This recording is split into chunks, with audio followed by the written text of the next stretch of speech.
안녕하세요. 주식시마론 문을 열겠습니다. 경계심 짙은 시장 분위기 지수에 그대로 나타나고 있습니다. 하지만 이 분위기 속에서도 리오프닝주들은 기세가 아주 당당하죠. 훨훨 날고 있습니다. 이렇게 지수 압박 속에서도 섹터 내 차별화가 아주 뚜렷하게 나타나고 있는 수요일 오후장 지나가고 있습니다. 늘 지수가 좋을 수는 없다지만 오늘 밀리는 IT나 화학이나 해운 이쪽으로 경계심이 더 짙어지고 있어서 걱정 어린 시선으로 바라보고 계실 것 같아요. 중심을 잘 잡고 이 종목들의 실적 그리고 시장 분위기 전반적으로 좀 꾀하는 이런 시야가 필요할 것 같습니다. 자, 오늘 함께할 교수는요, 좀 외부에서 모셔왔습니다. 인사 먼저 나눠볼까요? 키움증권의 박재일 연구원 모셨습니다. 안녕하세요. 안녕하세요. 네. 잠시 후에 그 강의 출발해 보도록 하고요. 시장 분위기부터 체크하고 오겠습니다. 낙폭을 좀 키워가는데 김은별 캐스터 어떤 변화 있을까요? 네, 양시장이 오후장 들어서 낙폭이 상당히 확대가 되고 있습니다. 보합권 정도에서 그래도 잘 버텨주던 시장이 현재 오후장 들어서 크게 미끄러 내려지고 있는데요. 현재 구간 코스피 지수 살펴보시면 3220선 정도를 보여주고 있고요. 코스닥은 980선 바닥을 드러내고 있는 상황입니다. 먼저 코스피 지수부터 살펴보시겠습니다. 네, 현재 보시면 0.7%가량 밀리고 있고요. 3223포인트 지나갑니다. 거래대금 자체는 13조 원이 실립니다. 분봉 차트 보시겠습니다. 네, 오늘 차트 흐름을 보시면요. 이 코스피 같은 경우에는 3240선 정도에서 계속해서 횡보하는 시세를 보여줬는데요. 다만 이후에 한시 구간 진입하면서 크게 낙폭이 확대되며 아래쪽으로 우하향 차트를 그리고 있습니다. 수급으로 체크를 해보시겠습니다. 네, 현재 수급적인 변화를 보시면 외국인과 기관의 매도세가 상당히 거세지고 있는데요. 외국인은 3,042억 원, 또 기관은 2,101억 원 활자세를 기록하면서 현재는 쌍끌이 매도세가 나타나고 있는 상황입니다. 반면 이 시간 또 개인은 계속해서 매수세가 크게 확대가 되고 있는데요. 현재 5,253억 원 사자세입니다. 업종별로도 살펴보시겠습니다.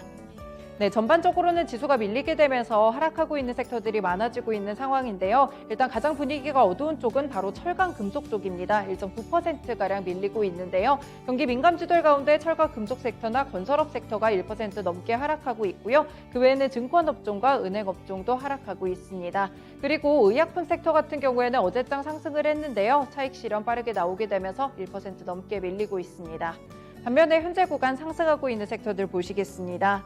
네, 보시면 소비 쪽이 그래도 괜찮은데요. 경기 재개에 대한 기대감 덕분입니다. 이런 부분 보시면 섬유유복 섹터가 2.7%가량 강세 흐름이고요. 전기가스업과 운수창고 섹터도 현재 구간 1% 안쪽의 상승 탄력을 보여주고 있습니다. 특히나 운수창고 섹터에서는 오늘 항공주들이 상당히 분위기가 좋은데요. 이 부분을 반영하고 있고요. 현재 서비스업과 통신업 섹터는 보합권 정도로 자리를 잡고 있습니다. 시총 상위 종목들 확인해 보시겠습니다.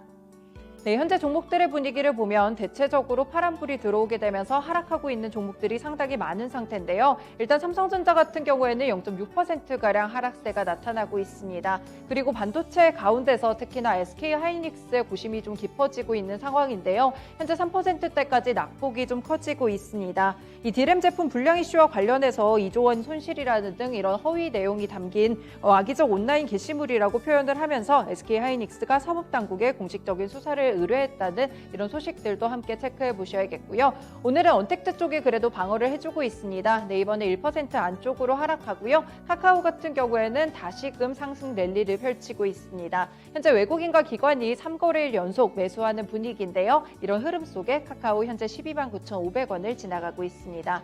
네, 2차전지 종목들도 체크를 해보시면요. 다음 달쯤 되면은 K배터리 전략이 발표가 됩니다. 일단 LG화학을 보시면 LG에너지솔루션이 IPO 절차에 본격적으로 돌입을 하게 됐는데요. 이런 부분들 반영하면서 오늘은 0.6%가량 하락하며 80만 3천원 시총 5위까지 내려왔습니다.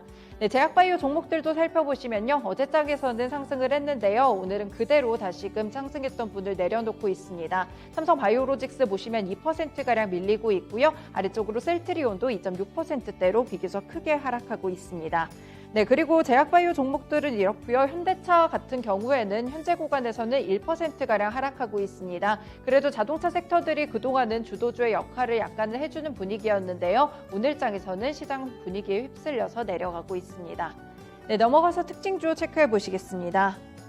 네, 정부 쪽에서 이르면 7월부터 단체 여행을 백신을 접종 완료한 사람들을 한해서 허용한다고 예고를 했는데요. 일단 싱가포르나 대만 같은 방역 신뢰 국가나 지역이 우선 검토가 되고 있습니다. 이런 부분들을 반영하면서 항공 관련 종목들이 상승을 하고 있는데요. 티웨이 항공 보시면 23%대로 상당히 강하게 움직이고 있습니다. 개별 이슈도 있고요. 인천과 홍콩 노선을 추가하면서 총 3곳의 국제선 기내 화물 노선을 운영하게 됩니다. 이런 화물 쪽의 기대감을 티웨이 항공이 조금 더 강하게 흡수하고 있고요. 나머지 진에어나 제주항공 그리고 대한항공이 상승불을 켜고 있습니다. 네, 그리고 이스타항공 쪽으로 해서 계속해서 매각 절차가 좀 진행이 되고 있는데요. 이쪽으로도 관련 종목들이 빠르게 상승을 하고 있습니다. 현재 하림과 쌍방울의 경쟁이 굉장히 치열한데요. 각자 본업에서 성장이 좀 둔화가 되다 보니까 신성장에 대한 고민이 깊어졌고요. 이 부분을 이스타항공 인수를 통해서 찾아나가고 있습니다. 일단 하림그룹은 페노션을 통해서 인수 의향서를 제출했고요. 쌍방울은 반도체 장비 기업들과 컨소시엄을 구성했습니다. 보시면 하림은 24%가량 오르며 4,145원 기록하고요. 현재 쌍방울은 상한가 진입하면서 907원 기록하고 있습니다. 코스닥 시장으로 넘어가 보시겠습니다. 네, 현재 코스닥 지수도 살펴보시면요. 0.5%가량 낙폭이 조금 깊어졌는데요. 980포인트 지나가고 있습니다. 분봉 차트 보시겠습니다. 네, 코스닥 같은 경우에는 오늘 초반에는 상승 출발했는데요. 이후에는 보합권 정도로 내려오더니 현재 한시 구간 지나게 되면서 다시금 낙폭이 확대가 되고 있습니다. 현재는 우하향 차트의 모습을 그리고 있고요. 980선 지지가 상당히 불안해지고 있습니다. 수급도 체크해 보겠습니다. 네, 수급에서 일단 외국인의 매도세가 크게 확대가 된 점이 지수를 끌어내리고 있고요. 현재는 1,195억 원 팔자세입니다. 반면 개인은 1,214억 원 사자세고요. 기관은 56억 원 사자세를 기록하고 있습니다. 시총 상위 종목들 확인해 보시겠습니다. 네, 전반적으로는 하락하고 있는데요. 일단 셀트리온 그룹주들, 대형주들과 흐름과 더불어서 여전히 하락하고 있고요. 특히나 셀트리온 제약이 4%대로 조금 낙폭이 깊습니다.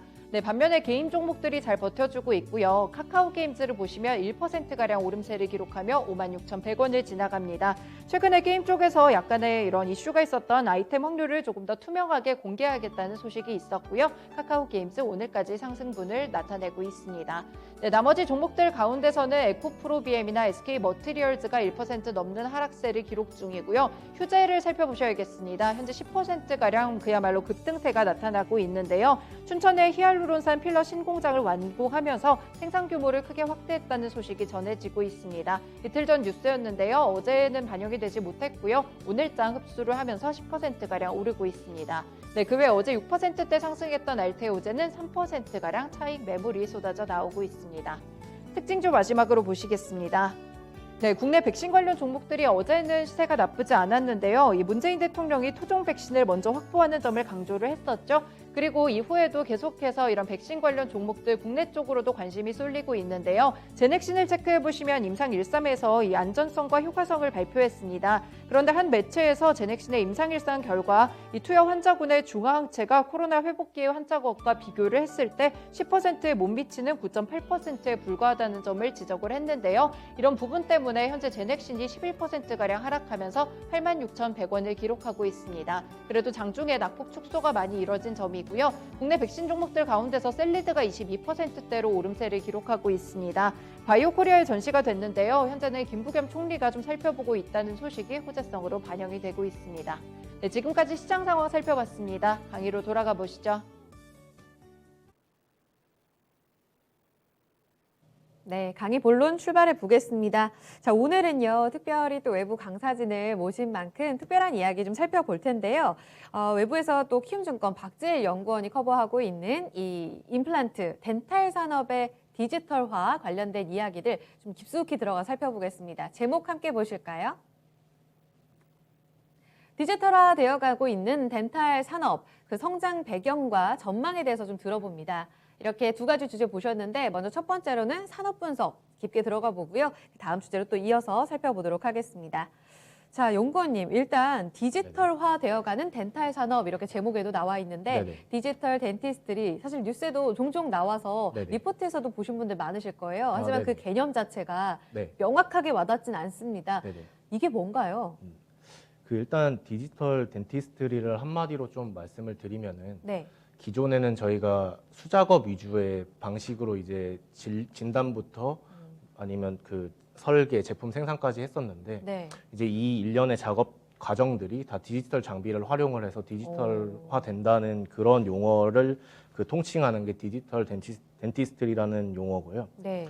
이게 가장 그 축약을 장비를 그러니까 일단 세세하게 나중에 말씀드리겠지만 가볍게 먼저 말씀을 드리면 저희가 이제 치과에 가서 임플란트 뭐 시술을 받는다고 가정을 했을 때 네. 이제 일단 그 치아 본을 떠서 이제 이 본을 기공소로 보낸 다음에 네. 이제 이 본에 맞게 기공소에서 임플란트 그 보철이나 이런 걸 제작을 해서 다시 치과로 보내서 이제 의사분이 시술하는 그런 과정입니다. 네. 근데 이 디지털 덴티스트리라는 이 디지털화가 되면서 네. 이제 이 일련의 과정들이 치과 안에서 다 해결이 되고요. 그 아. 장비를 말씀을 드리면 네. 그 저희가 그러니까 일련의 그 제가 앞서 말씀드린 이 일련의 과정이 치과 안에서 한꺼번에 해결이 된다. 이게 가장 큰 디지털 덴티스트리의 장점이라고 좀 보시면 될 것 같아요. 기간이 엄청 단축되겠는데요? 이게 기간도 보통 임플란트 해보신 분들은 아시겠지만 네. 이게 임플란트 하나 하는데 병원을 최소한 3번 정도는 왔다 갔다 해야 되는데 아. 이제 이 그러니까 과정이. 최소 이 과정들이 상당히 좀 단축이 되고요. 환자분 입장에서도 이 그 병원 가는 수고를 덜 수 있어서 시간 효율적으로 쓰실 수 있고 네. 그 다음에 두 번째는 이게 임플란트가 의사분들이 하다 보니까 아무래도 이게 수작업이기 때문에 네. 오차가 생길 수밖에 없습니다. 근데 이 미세한 그 씹는 각도 오차에 따라서 이제 부작용이 발생할 수 있는 확률이 확 높아지기 때문에 네. 이제 그러한 단점들을 보완해 주는 게 디지털 장비를 활용을 해서 모의 시뮬레이션을 돌려서 이제 그러한 단점들이 커버가 된다고 보시면 되고요. 네. 네. 그래서 지금 약간 두서없이 좀 말씀을 드렸는데 이 디지털 시술을 간단히 좀 말씀을 드리겠습니다. 예를 들어 임플란트라고 보시면은 이제 저희가 치과에 방문을 했을 때 기존에 본을 떴다면 이제 CBCT나 아니면은 구강 스캐너를 활용을 해서 네. 구강 외나 내 촬영을 하고요. 예. 그 기존에는 이게 2차원이었는데 최근엔 다 3차원으로 다 바뀌었습니다. 3D로요? 예. 그래서 이제 이 영상을 캐드캠이라는 소프트웨어로 보냅니다. 그러면 이 소프트웨어가 이제 임플란트를 그러니까 이 환자의 치아 구강 내외를 이제 분석을 해서 스캔하고, 어떤 각도로 심어야 최적의 그 각도가 나오는지 이제 시뮬레이션을 돌려보고 이제 3D 프린터라는 프린터를 이용을 해서 네. 이제 그 보철 그러니까 소재를 넣으면은 이제 이 보철이 제작이 됩니다. 그래서 이 일련의 과정들이 하루면은 다 시술이 되고요. 이게 그 가장 큰 디지털 덴티스트리의 장점이라고 보시면 될 것 같습니다. 이야, 그래서 네. 이게 이러한 그 순서가 일단 디지털 덴티스트리의 기본 개념이라고 좀 말씀을 드릴 수 있겠습니다. 네, 설명해 네. 주시니까 바로 또 와닿습니다. 제가 네. 치과 가서 계속해서 좀 사진도 찍고 네네. 뭐도 하고 그랬던 생각들이 드는데 다 이런 과정을 위해서 네. 찍었던 사진들이고 그래서 또 한꺼번에 이렇게 일원화돼서 네네. 단축이 되었구나라는 생각이 드네요. 예, 그래서 이게 임플란트를 예로 들었고 이게 네. 또 디지털 덴티스트리의 가장 하나 큰 예가 더 예, 있나요? 네. 예, 말씀을 이어서 드리면 네. 그 제가 앞서 말씀드렸듯이 시술의 오차율을 가장 줄일 수 있고 최적의 시술 방식을 이제 컴퓨터가 제시를 해줍니다. 네. 이제 의사분이 이제 그거를 받아서 이제 시술을 하시는데 음, 교정도 요새 보면은 투명 교정 장치라고 많이 해서 하더라고요. 심미적으로도 가장 좋고 맞아요. 이 이유 때문에 많이들 선호를 하십니다. 근데 이 방식이 예전부터 있었습니다. 근데 네. 이걸 못한 이유 중에 하나가 네.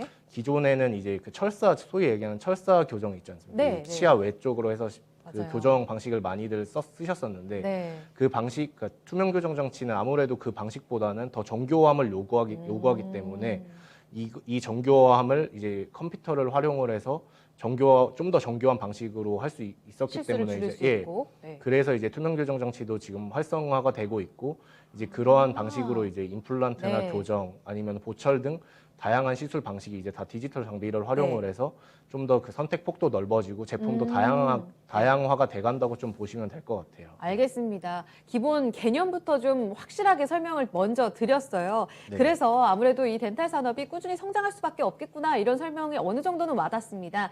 본격적으로 이 시장이 성장한 그 배경 자체는 네네. 아무래도 의료 기술이 계속 발전해서겠죠. 그 네네. 배경에 대해서 좀 먼저 설명 들어볼게요. 네.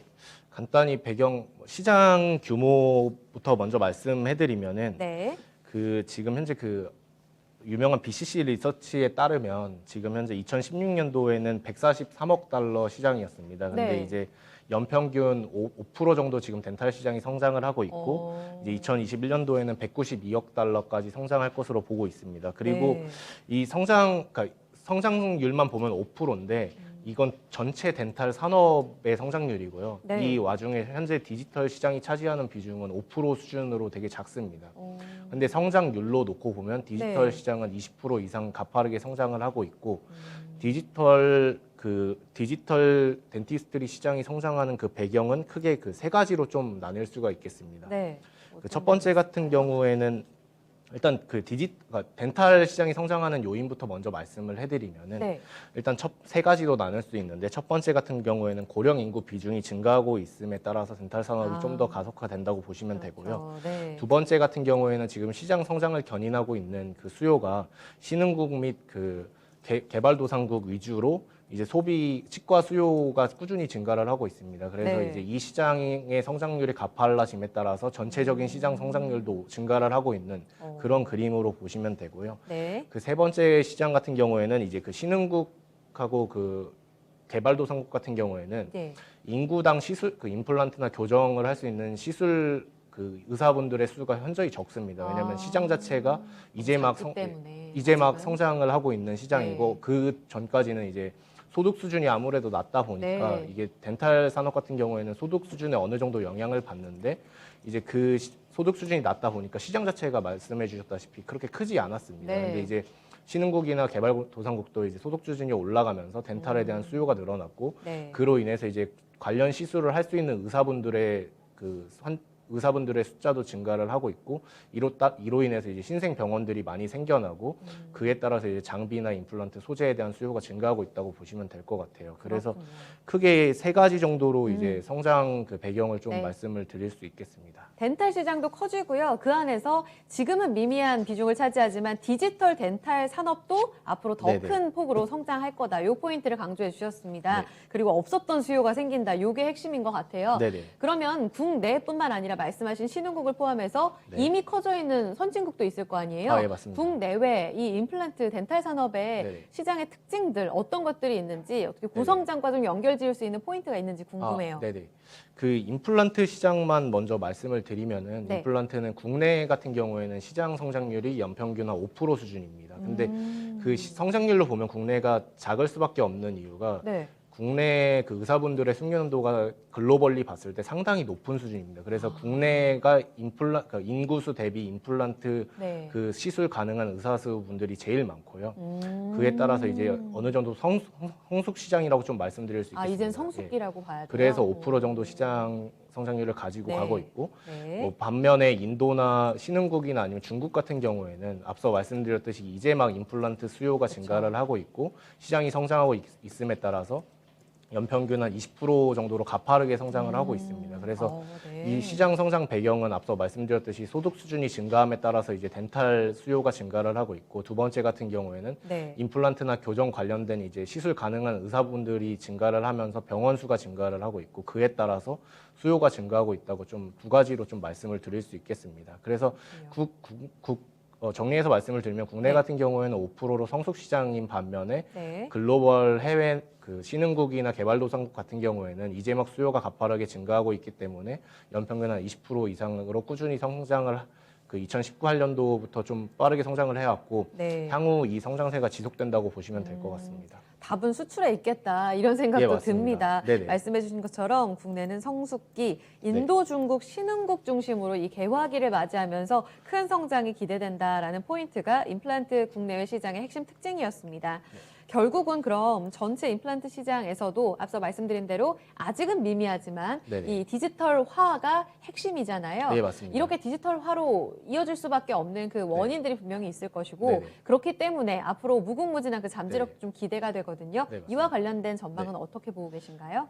그 글로벌 일단 디지털 덴티스트리 시장 전망 자료를 보시면은 2017년도 108억에서 2023년 180억으로 연평균 20% 이상으로 꾸준히 지금 가파르게 성장을 하고 있고 요거는 신흥국, 선진국 다 합쳐서 이제 글로벌, 전체 글로벌 시장으로 시장입니다. 본 거죠. 네. 그래서 이 성장 요인이 저는 그러니까 이 성장세가 더욱 네. 가속화될 것으로 보고 있는 이유는 일단 네. 앞서 말씀드렸듯이 지금 전체 덴탈 산업에서 차지하는 비중이 5% 언더입니다. 근데 성장률로 봤을 때는 이제 20%로 가파르게 성장을 하고 있고 점차 비중이 늘어가는 그림으로 보시면 되고요.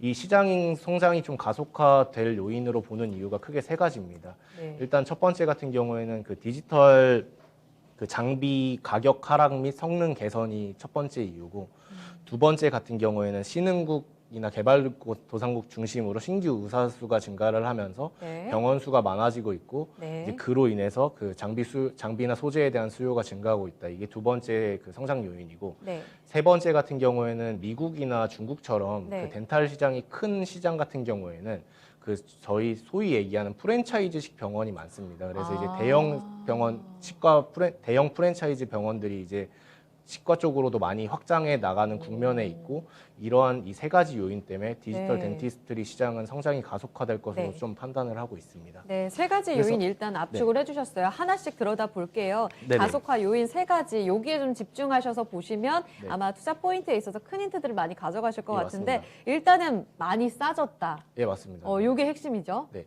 이게 그 장비 가격을 예로, 그러니까 뭐 구강 스캐너라는 장비를 예로 들면은 비쌀 것 같아요. 지금 현재 외사는 한 대에 5천만 원, 6천만 원이고, 국내 업체들이 만드는 구강 스캐너는 3천만 원, 2, 3천만 원대입니다. 절반 근데 이게 정도? 네. 이 가격이 원래 한 3년 전만 해도 구강 스캐너 하나에 거의 1억을 호가하는 그런 가격인데, 네. 이게 치과 의사분들이 병원을 네. 개원할 때 아무래도 디지털 장비가 이 하나당 대당 거의 한 1억에서 1억 5천 사이면은 장비 가격에 대한 부담을 느끼실 수밖에 그렇죠. 없습니다. 그리고 네. 국내 같은 경우에는 이게 도입이 좀 지금도 속도가 느린 이유는 앞서 말씀드렸다시피 의사분들의 숙련도가 높기 때문에 굳이 디지털 장비를 활용하지 않아도 시술하는데 큰 문제가 없습니다. 근데 이게 네. 디지털 장비 같은 경우에는 그 신흥국과 개발도상국 위주로 수요가 많이 늘고 있는데, 그 네. 이유 중에 하나가 의사분들의 숙련도가 국내 의사분들처럼 높지가 않습니다. 상대적으로 그래서 이게 낮아서. 시술하면서 당연히 숙련도가 낮으심에 따라서 이제 부작용도 많이 생기고, 그렇죠. 이제 이러한 피도 나고. 이러한 그 오차를 줄이기 위해서 디지털 장비를 도입을 많이 좀 하려는 추세에 있고요. 네.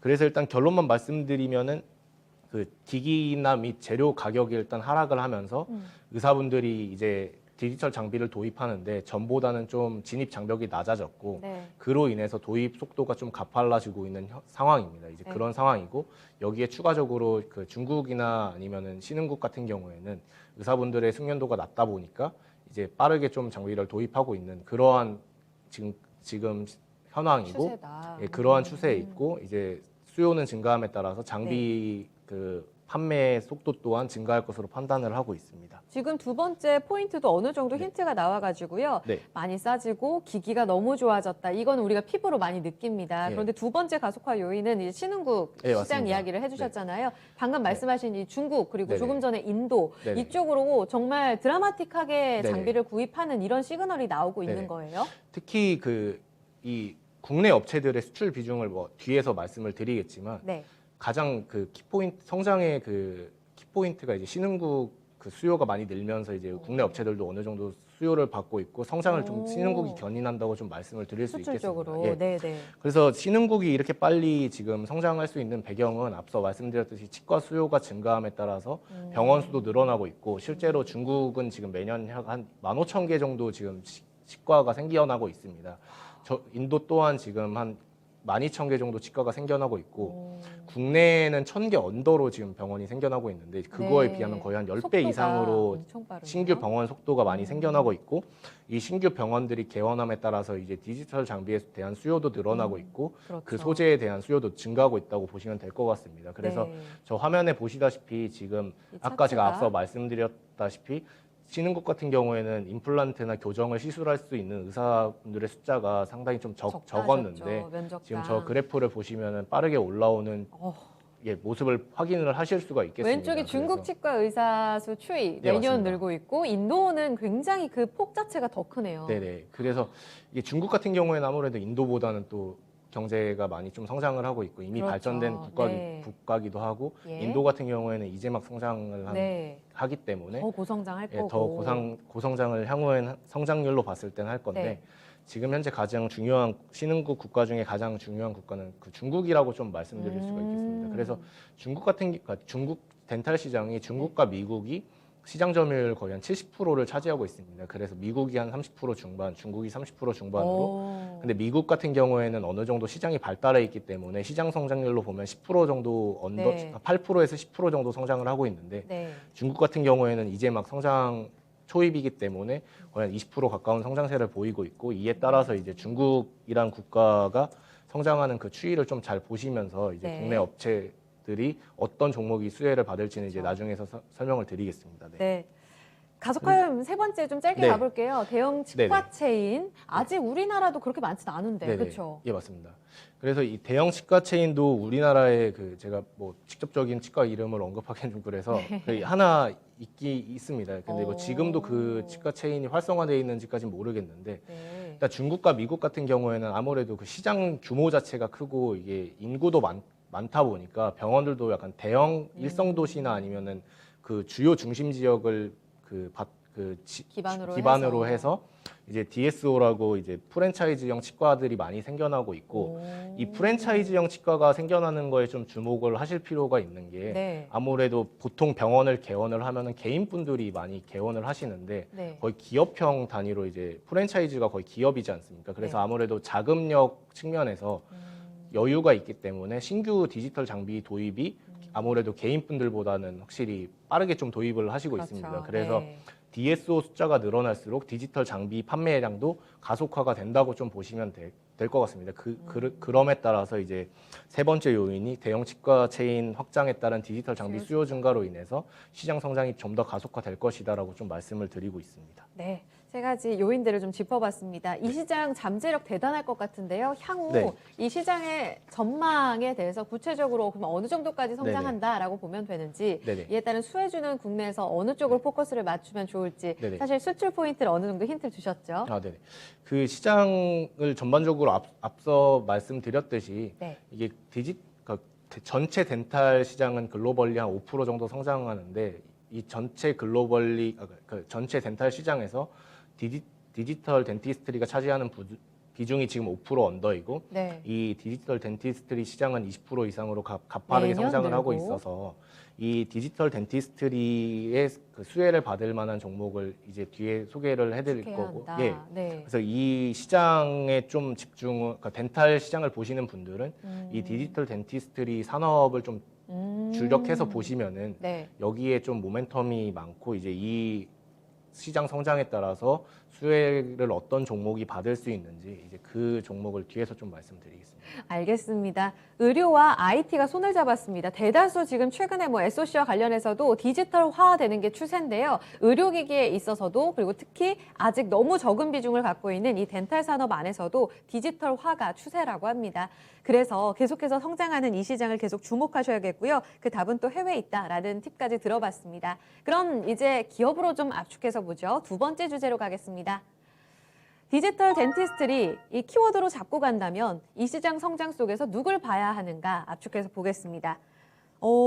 토픽을 어디 주시는 거예요? 먼저 그 듣고 출발할까요? 탑픽은 일단 레이라는 종목이 저는 탑픽이고 아, 그리고 이 수혜주로 오스템 임플란트도 충분히 지금 같이 보자. 너무 임플란트 쪽으로는 네. 고성장하고 있는 업체이기 때문에 같이 함께 보시면 오. 좋을 것 같아서 오늘 제가 그 수혜주로 소개해드릴 종목은 오스템 임플란트하고 레이라는 네, 종목 두 두 종목. 종목 좀 소개해드리려고 합니다. 알겠습니다. 속도 내서 알아볼까요? 오스템 임플란트 이미 너무 잘 가서 많은 분들이 주목하고 계실 텐데 네네. 오스템 임플란트의 사업과 매출 구조 어떻습니까? 일단 그 모르시는 분들을 위해서 기업 개요 먼저 간단히 네, 말씀드리겠습니다. 간략하게 들어볼게요. 그 동사 같은 경우에는 임플란트 제조 및 판매 업체고 시장 점유율로 봤을 때는 국내 1위 업체입니다. 국내 MS가 50% 정도로 1위 업체이고 오. 글로벌 4위 업체입니다. 4위가 그 MS로 따지면 한 8% 정도 4위 업체로 말씀을 드릴 수 있고 매출 네. 비중 같은 경우에는 2020년 말 기준 그 임플란트 78%, 치과용 기자재 18%, 용역 2.5% 정도로 그 구분이 되어 있다고 보시면 될 것 같습니다. 이어서 그 투자 포인트 두 가지가 있는데 첫 네. 번째 같은 경우에는 그 제가 앞서 산업을 말씀드렸을 때 신흥국에 주목해야 된다고 말씀을 드렸고 네.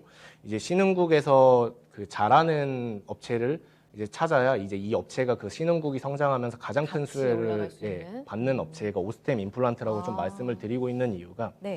그 첫 번째 투자 포인트는 그 중국 시장에서의 가파른 매출 성장세입니다. 그 2020년도에 중국향 매출을 보시면은 네. 1,505억 원으로 코로나19로 인해서 다른 임플란트 업체들이 역성장을 했을 때 오히려 20% 가까이 중국 시장에서 성장을 하였고 네.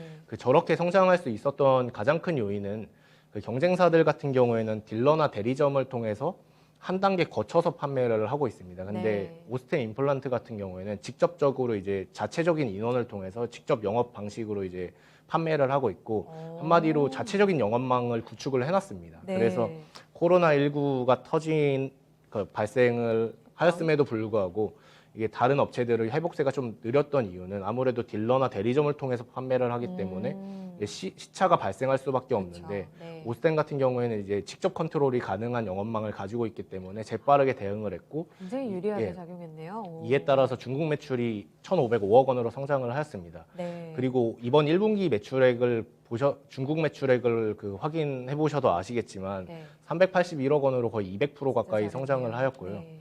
그 중국 매출에서 작년도 같은 경우에는 직접 영업 방식을 통해서 실적 회복세가 빠르게 올라왔다면 네. 올해 1분기, 그러니까 작년도도 마찬가지지만 올해 1분기에 그 성장 속도가 더 가팔라진 이유는 중국 시장 같은 경우에는 지금 일성도 가장 큰 시장의 변화라고 좀 말씀드릴 수 있는 포인트가 네.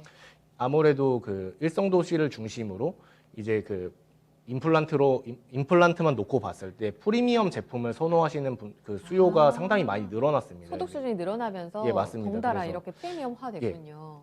그래서 이제 일성 도시 중심으로 수요가 증가를 하고 있고 네. 이 프리미엄 시장의 플레이어가 크게 글로벌리 세 개가 메인 플레이어가 네. 오스템 임플란트, 덴티움, 그 다음에 한군 유럽의 스트라우만이라는 덴탈 업체가 있습니다. 예. 이 세 업체가 네. 이제 중국 프리미엄, 그러니까 임플란트 프리미엄 시장을 좀 장악을 하고 있는데 이제 오스템 같은 경우에는 하이오센이라는 브랜드로 이제 중국에서 프리미엄 제품을 판매를 하고 있고 이제 제가 앞서 말씀드렸다시피 다른 업체들 같은 경우에는 작년에 코로나19로 인해서 영향을 받아서 타격을. 이게 실적이 올라오는데 좀 시차가 발생을 하면서 네. 이제 시일이 걸렸지만 오스템은 네. 빠르게 대응을 함에 따라서 프리미엄 브랜드 하이오센을 중심으로 판매 호조세를 보였고 이제 그 호조세가 지속이 된다고 좀 보시면 될 것 같습니다. 그래서 이게 일시적으로 코로나 수혜를 받는 게 아니고 지금 앞서 말씀드렸다시피 일성도시 중심으로 이제 프리미엄 제품에 대한 수요가 증가하고 있기 때문에 네.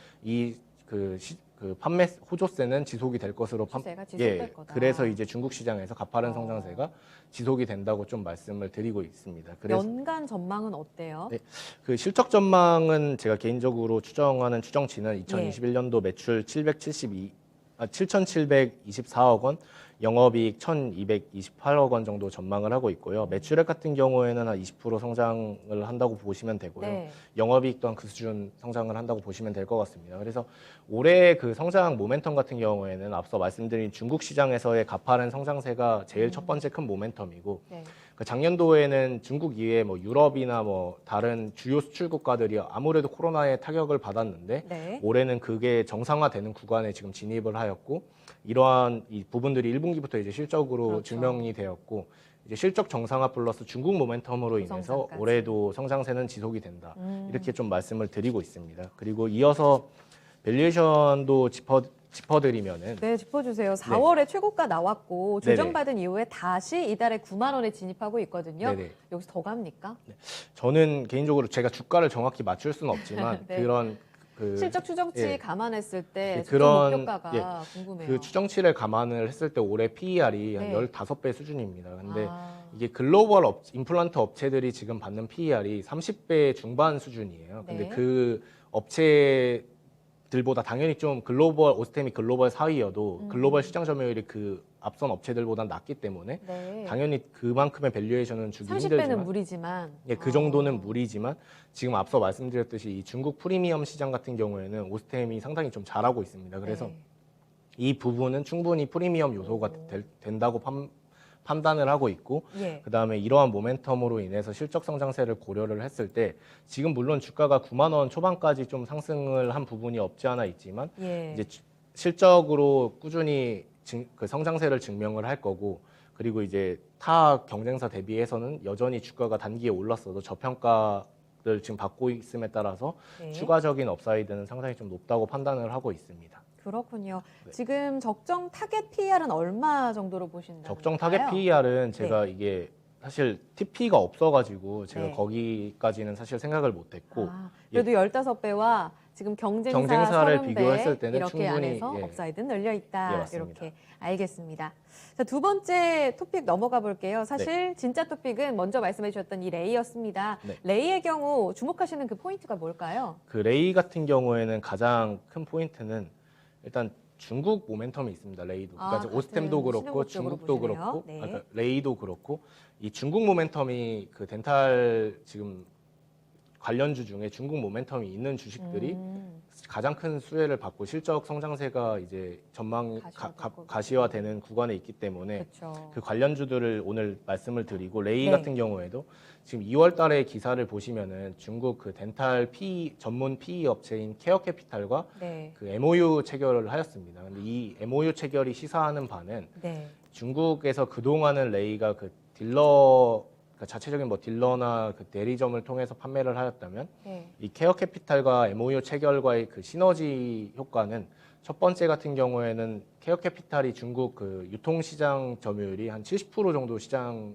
영업 그 유통시장 점유율을 가지고 있습니다. 네. 그래서 이제 70% 시장 점유율을 가지고 있는 케어캐피탈의 영업망을 활용을 해서 네. 이제 영업 확대라는 시너지를 낼 수 있고 두 번째 같은 경우에는 케어캐피탈이 최대 주주인 엔젤얼라인이라는 그 투명 교정 장치 중국 로컬 1위 업체가 있습니다. 예. 그래서 이제 이 업체와의 시너지도 기대해 볼 수 있는 부분이 이 업체가 지금 중국 로컬 업체 중에 1위 업체입니다. 근데 네. 지금 이제 레이가 본 계약을 케어캐피탈과 체결하게 되면은 향후 낼 수 있는 시너지는 투명 교정 장치 하드웨어는 이제 그 엔젤얼라인이라는 업체가 만들고 이제 여기에 하드웨어 제작 시 필요한 소프트웨어나 아니면 소재 같은 경우는 레이 거를 사용을 해서 이제 그 판매를 할 수 있기 때문에 투명 교정 장치 쪽으로도 이러한 시너지가 네. 날 수 있다고 충분히 좀 판단을 하고 있고 네. 예를 들어 그 이 계약이 본 계약까지 가시화되고 이제 생산 법인이 그 증설이 완료되면은 네. 내년부터 좀 본격적으로 이 모멘텀이 숫자로 좀 인식이 된다고 보시면 되고요. 지금 현재 2020년을 제외하고 2019년도에 중국 매출만 거의 한 300억 수준을 했는데 이제 이 케어 캐피탈과의 시너지 효과가 이제 매출로 가시화가 되면은 충분히 중국 매출 2022년도에 600억 수준까지 거의 한 100% 성장이 가능하다고 좀 판단을 하고 있습니다. 그래서 중국 모멘텀이 가장 큰 모멘텀이라고 보시면 되고요. 네. 두 번째 같은 경우에는 레이 1분기 실적은 이미 나와서 말씀을 드리면 매출액 194억 원에 한 20% 정도 성장을 한 반면에 네. 영업이익 같은 경우에는 50% 감소한 7억 정도를 기록을 했습니다. 네. 그 매출액이 성장함에도 불구하고 영업이익이 감소했던 이유는 네. 그 상장사 중에 셀마테라피틱스라는 업체가 있는데 이 업체가 이제 거래 정지를 당하면서 일회성 비용이 발생을 했고 네. 이 부분 때문에 이제 탑라인이 성장을 해도 이익이 좀 일회성적으로 감소를 하였습니다. 근데 네. 두 번째 포인트는 이제 2분기부터 그 탑라인과 이익단 모두가 이제 정상화 구간에 진입한다는 게 포인트고요. 네. 레이가 아무래도 장비 업체다 보니까 이게 네. 실적이 항상 보시면은 상저하고 패턴입니다. 하반기 갈수록 실적이 좋아지는 패턴이고 네. 이제 2분기를 기점으로 해서 QOQ로 이제 매 분기 실적 성장하는 성장하는. 모습을 보여줄 거고 네. 이제 2분기 같은 경우에서 그래서 이제 실적 추정치는 매출액 212억 원에 YOY 한 20% 정도 성장을 하고 영업이익 같은 경우에도 26억 원으로 YOY 한 80% 정도 성장을 한다고 좀 판단을 하고 있습니다. 그래서 레이도 지금 현재 상황은 밸류 평가해 주세요. 오늘 너무 장대 양봉을 만들어내 가지고. 네네.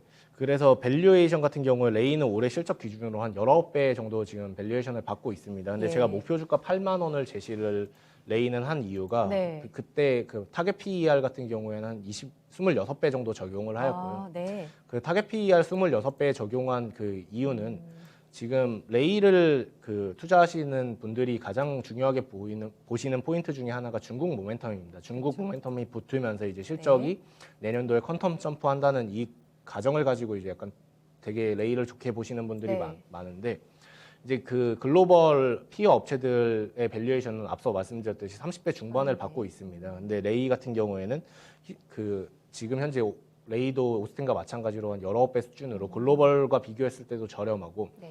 레이가 작년에 주가 흐름이 상당히 재작년부터 작년 초까지 상당히 좀 주가 흐름이 좋았습니다. 네. 거의 한 6만 원까지 갔었던 이유가 맞아요. 저때 갔었던 요인 중에 하나가 이제 출면규정 정치를 중국 시장에 진출한다는 그 네. 모멘텀으로 이제 주가가 움직였는데 그때 받았던 밸류에이션이 한 26배 정도에서 한 28배 사이를 받았습니다. 근데 네. 시장에서 이제 그 정도의 밸류에이션은 타당하다고 판단을 하셔서 그 정도의 밸류에이션을 이제 레이가 받아왔고 지금 상황을 놓고 봤을 때는 그때보다도 더 중국 시장 모멘텀이 가시화가 된 상황이고 그래서 그러한 상황을 고려했을 때 충분히 그 가시화가 되기 전에 네. 단순히 이 기대감으로 가능하다. 받았던 26배 정도는 충분히 받을 수 있다고 판단을 하고 있고 이게 이제 내년부터 본격적인 실적으로 가시화가 더 된다면 나타나면 예, 이제 그때 뭐 어느 정도 밸류에이션을 받을지 오. 모르지만 지금 현재는 중국이 어느 정도 가시화가 된 상황이기 때문에 예. 충분히 과거 받았던 26배 정도는 줄 수 있지 않을까 조심스럽게 좀 말씀을 드리고 있습니다. 그래서 목표 주가를 8만 원으로 제시를 하였고 네. 그래서 레이 같은 경우에는 정리를 해드리면 그 중국 시장 모멘텀 플러스 2분기부터 실적 정상화 이게 딱 두 가지 중요한 포인트라고 보시면 될 것 같습니다. 알겠습니다. 중국의 고성장이 이제 막 반영되는 추세입니다. JV, 그러니까 조인트 벤처와의 시너지 효과가 본격적으로 반영될 내년에 이 실적까지 감안해 봤을 때 레이의 업사이드는 충분히 열려 있다. 오늘 갭으로 떠서 3만 원 위로 좀 올라가는 모습 이어지고 있습니다. 목표 주가 참고해 보시면서 적정 PER 과연 어디까지 가능한가 중국의 성장과 함께 지켜보셔야 될 토픽 되겠습니다. 오스테 임플란트 그리고 토픽 레이까지 함께 체크해 봤습니다. 오늘 덴탈 굉장히 앞서 나가네요 라면서 워피님이 또 남겨주셨는데요. 미리미리 체크해 보시면서 신흥국의 고성장을 반영할 이런 수혜주들 꼼꼼히 체크해 보셔가지고 참고해 보시면 좋을 것 같아요. 강의는 여기서 마무리 짓도록 하겠습니다. 인사 나눌게요. 연구원님 고맙습니다. 네, 감사합니다. 네, 오늘 강의는 키움증권 박지일 연구원과 함께했습니다. 심화론 강의 저희가 준비한 내용 여기까지고요. 투자 판단에 도움될 수 있는 강의 전략 함께했습니다. 이 내용은 특정 종목의 상승 하락을 보장하지 않습니다. 남은 시간 마무리 잘하시고요. 내일도 강의로 찾아뵙겠습니다.